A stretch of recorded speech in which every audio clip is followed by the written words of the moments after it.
Calls case People State of Michigan versus Julie Papaschal.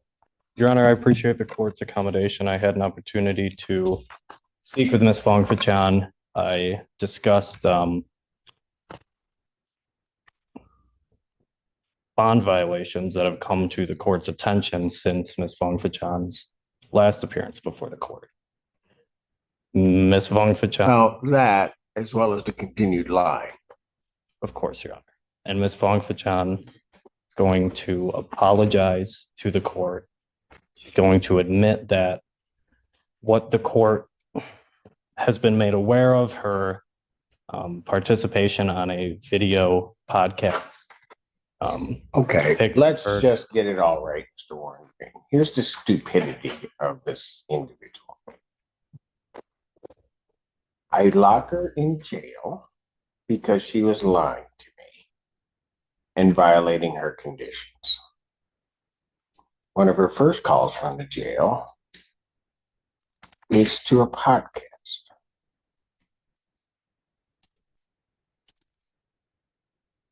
Am I right? That's correct, Your Honor. But then gets here and runs a ruse that she's really making the calls regarding her two children. Then, so not only does that then go on social media, there's then another one on social media shortly after when she was arraigned, where she was violating her bond condition at that time. I've yet to figure out why she doesn't have a medical marijuana card if that's what she wants to do. But she doesn't, and then just continues to use. Lied to community corrections, then lied to me.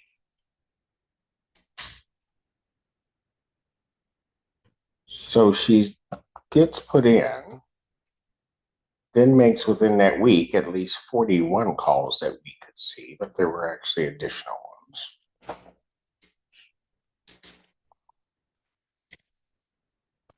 Then can't wait a day after being released.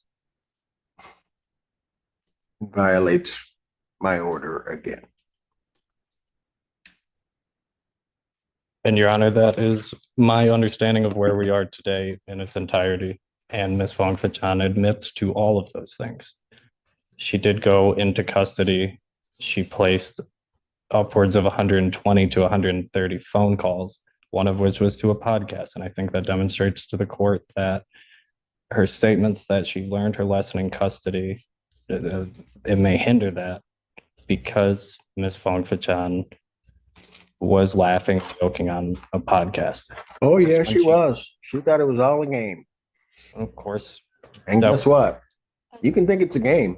It's a game with me that you will never win. Understand. Ever. No, I don't think you do. Can't speak. No. Your Honor, that was the first week she was in custody. The following week, she lost phone privileges. She was released from custody, at which point she came before the court, apologized for what happened leading up to that. Lied to Mr. Feaster, so Mr. Feaster would lie to the court.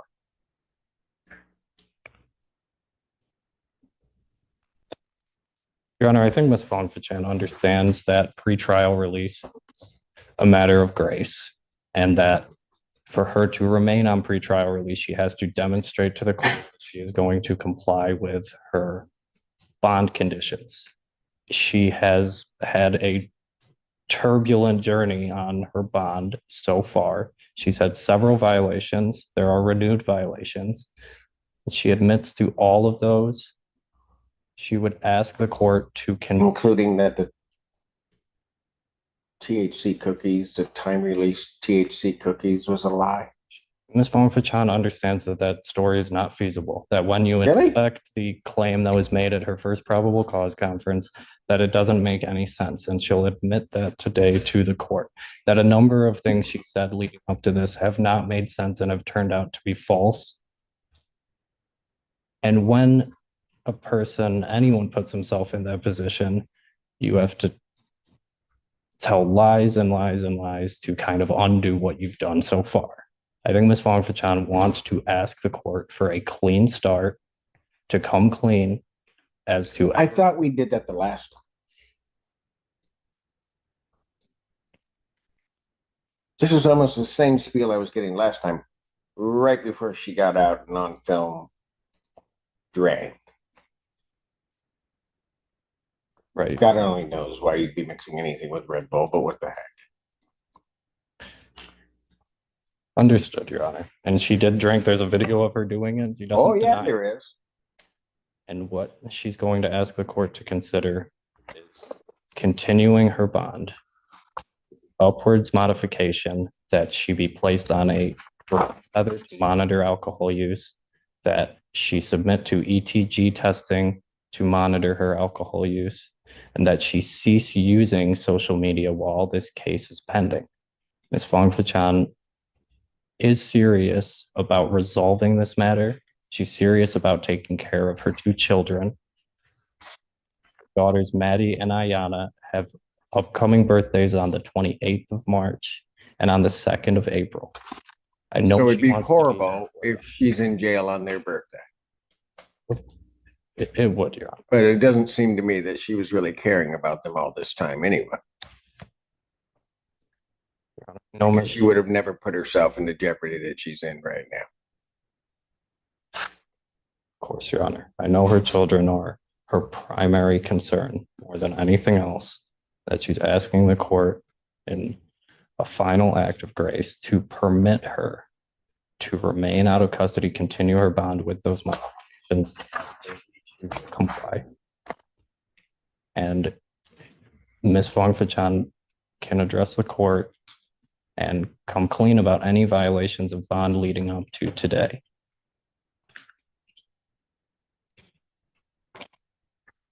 Go ahead, what does she want to tell me? Mr. Allen. I just wanted to apologize for starting off with a bad start with you. I hope that start over. I did my time for bond violation for 2 weeks. I messed up the first week the second week you revoked my phone privileges. I learned my lesson. I had some time to think about what I've done, and when I figured it out, I did have that cup of alcohol on the podcast. I truly thought that it was just no smoking weed, but I didn't know alcohol was a problem. But now I know. I do not have an alcohol problem. I was just drinking. How am I supposed to know that? You don't. You don't. That now you've learned your lesson. I know. Tell me how I should know that. I know that anything that I say, you probably won't believe because we started off badly. Oh, and you lied. Yes, Your Honor. Not just little lies, big lies. Every step you've done, you've been lying. So tell me why I should believe you now. I don't have a reason or any excuse to argue with that. I understand.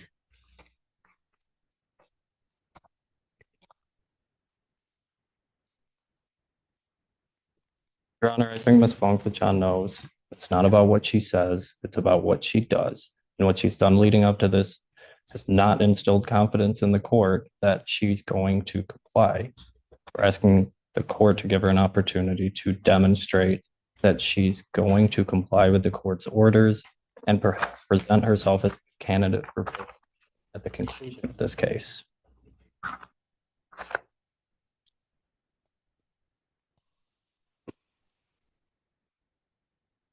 I know you're upset at me. Oh, I'm not upset because I definitely get to go home today. So I'm not really upset. Go ahead. What did you want to say? You just think this is all a game. That's what your problem is.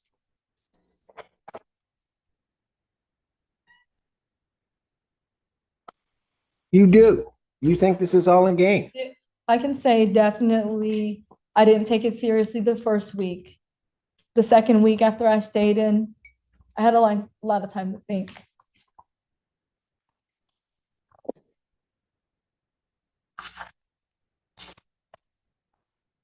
About what? About, my actions before, during, and now, after the fact, even having a drink. And I guess if you want to put me back in jail, I deserve it. Yeah, you do.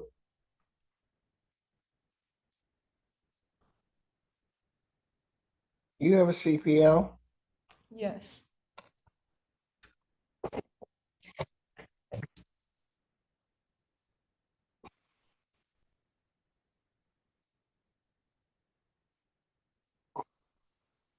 Lost it. You know why? 'Cause you Not can't really. be smoking and have a CPL. That's probably another form you lied on.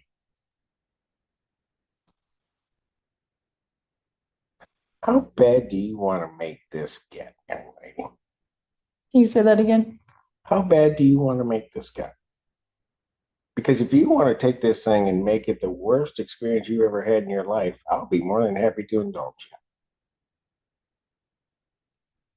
I don't.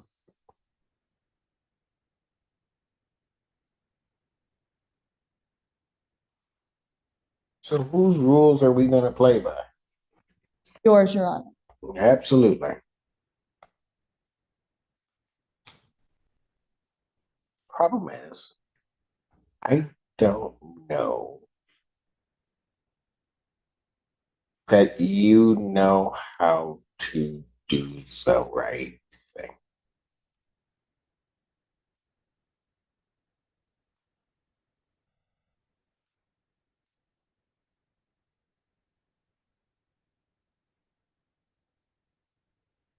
I think somebody that lies as much as you do about everything, it seems, and just kind of does what you want to do. Because you've probably been doing this your whole life. And that's why you can't change. This is the moment the hearing takes a major turn. Up until now, the focus has been on bond violations, dishonesty, and repeated failures to follow court orders. But the prosecutor is now connecting those behaviors directly to the underlying criminal case itself.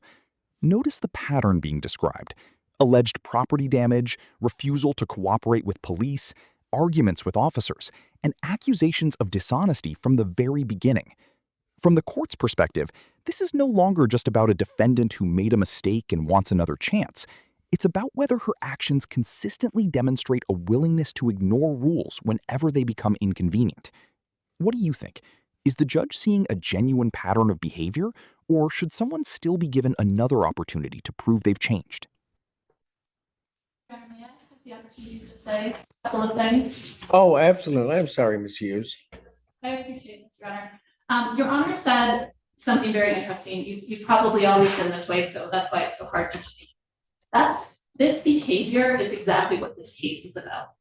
She's charged with R&O. She's charged with malicious destruction of a building. She went to her ex-boyfriend's business and kicked his front door of his business. The police arrived and she immediately started lying to the police that she had just got there, that she hadn't kicked in the front door, that she didn't know what was going on.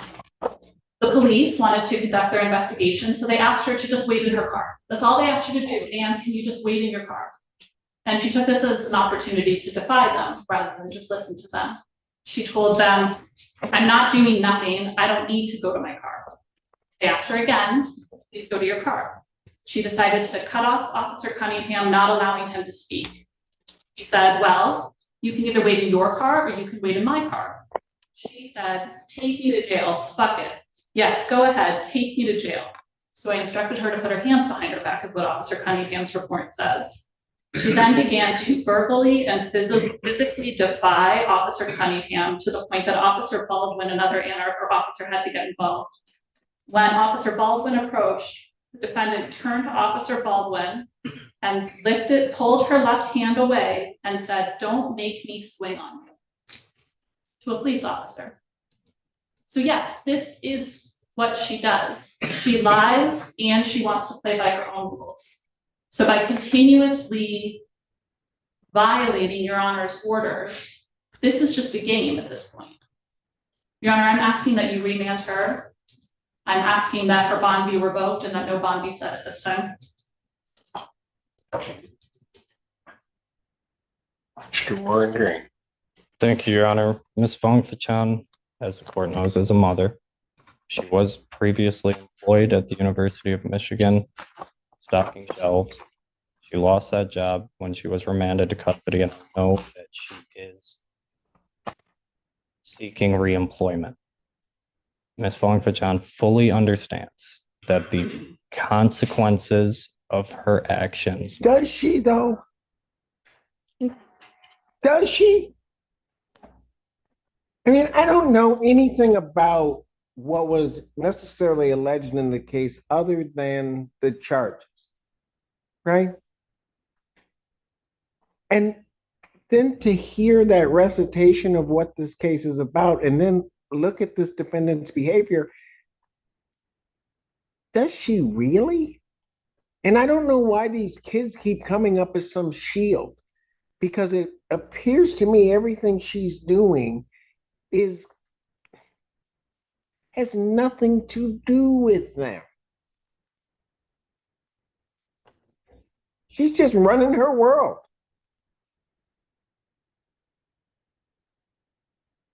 Go ahead. I'm sorry I interrupted you.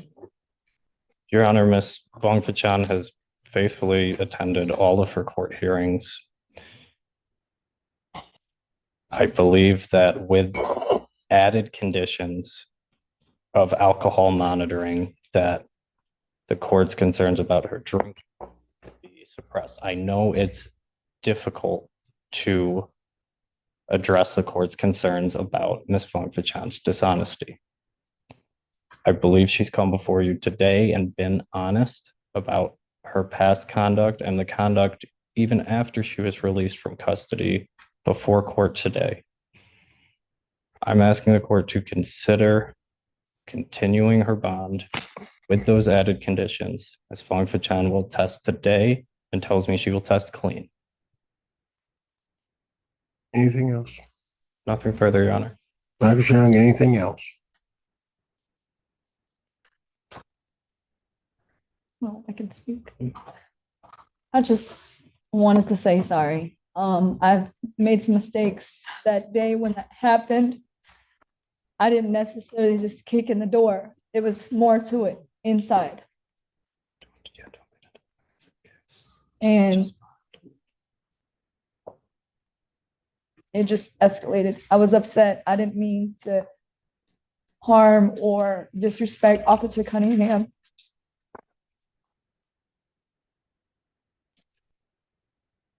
I didn't mean it for it to escalate that way.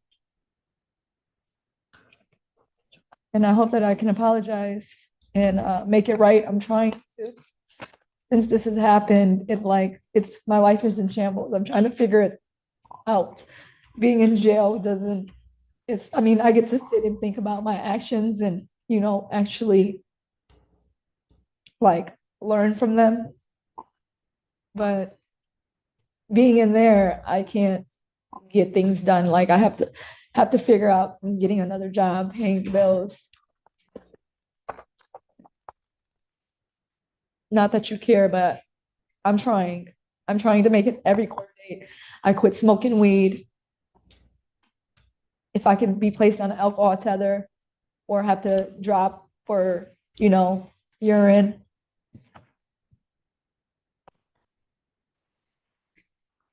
I ask, can you still give me another chance?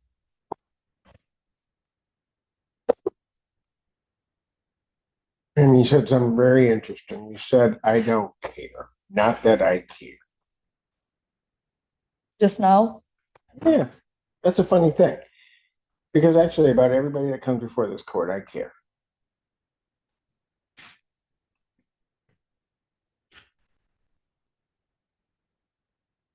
I do. Maybe sometimes to my detriment. I do care. I don't understand your stupidity. I just don't get it. And you're asking me to give you another chance. You got the first chance when you were first out. Put you in.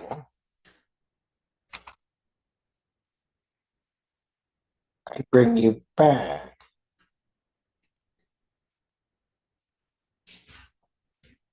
And you put me in a position where I can't give you another chance. So then you're in there another week.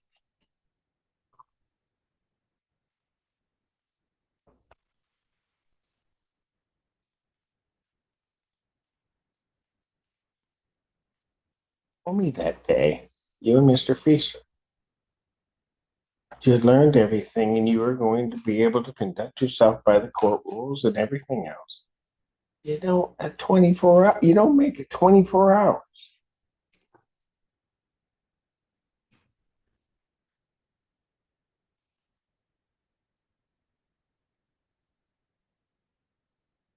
And you all think you just think that all of this is a joke.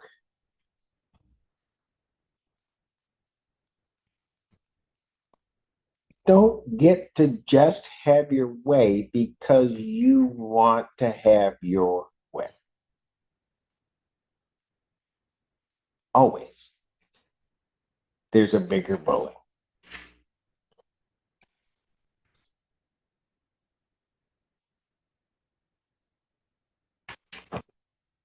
But if you think I am going to tolerate this, wrong judge. I know. I do not like sending people to jail, but I'm going to do my job.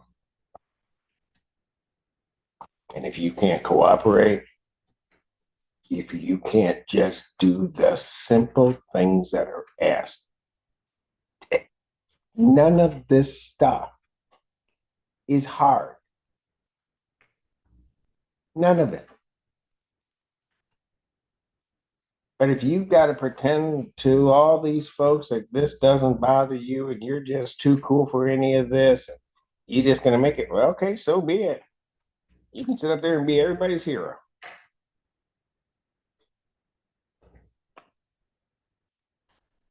So, Mr. Warren Green, here's what I'm going to do. I'm going to adjourn her preliminary examination. I'm adjourning her preliminary examination April 23rd,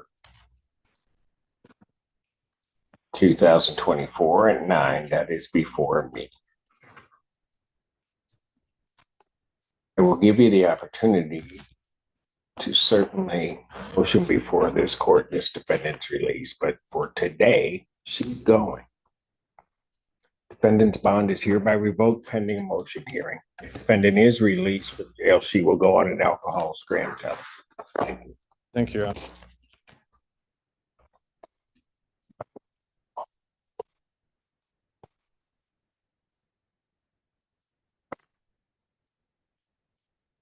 They just took somebody back, so I can't bring that one out. Mr. Warren Green, if you have that, you can set that on a Wednesday for any type of motion hearing on a Wednesday. I will file it. You do that. It's on a Wednesday, so Miss Perroni and Miss no, Barroso's not going to help me. Miss Coons, Miss Perroni, Miss Coons can help you. In the end, the judge made it clear that this decision wasn't based on a single mistake. It was based on repeated violations, broken trust, and multiple opportunities that the court believes were wasted. Despite the defendant's apologies and requests for another chance, the judge concluded that her actions spoke louder than her words. As a result, her bond was revoked, she was remanded back into custody, and any future release would require a separate motion before the court.